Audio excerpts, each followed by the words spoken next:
Eu sou baiano, da Bahia, bem pequeno. Minha família integrou a devota a uma entidade. Pra você ter ideia, para se alimentar, alimentar primeiro essa entidade.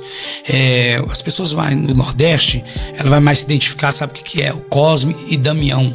Então, antes de eu me alimentar, se alimentava aquela entidade. E os meus avós, meus pais, diziam que eu colocava a mão assim para prever futuros, né? Na Bahia, essa entidade, no Brasil todo, né? Até na época do dia 12 de outubro, que é dia das crianças, se dá bala.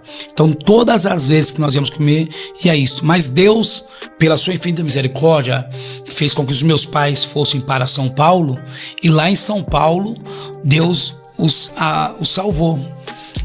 Meu pai aceitou Jesus, meu pai veio sozinho primeiro para São Paulo, e Jesus salvou ele numa virada de ano.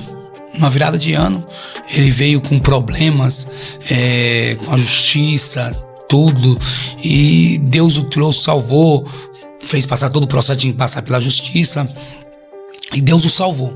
E depois minha mãe veio com a gente para São Paulo. Nós fomos morar na casa de uma tia nossa no Fundos, um barraco de tábua, sem expectativa de crescimento. O boi que vai pro já batido, o pedaços grandes do boi, e para abastecer os açougues.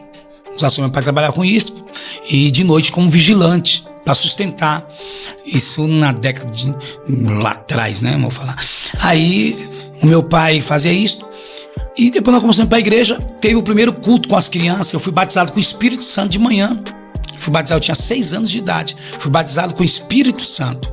E à noite, teve também o culto com as crianças, era sábado. E o pastor, na minha mente, eu ia pregar, mas na verdade era uma saudação, falar alguma coisa. O pastor me deu o microfone, e eu lembro até hoje que a minha tia me chamava, falou assim: você vai fala a Bíblia, prega a palavra. E foi Romanos 8:31. Se Deus é por nós, quem será contra nós? Mas eu repetia muito mais do que pregava. Se Deus é por nós, quem será contra nós? E o povo, naquela emoção de alegria, dava glória a Deus. Para mim, eu estava arrebentando, estava sendo um grande pregador. Mas ali nasceu uma chama de pregar. Naquela época não tinha internet, nem celular, né? Naquela época, entendeu? Não tinha. E começamos a pregar e a profetizar dentro da palavra.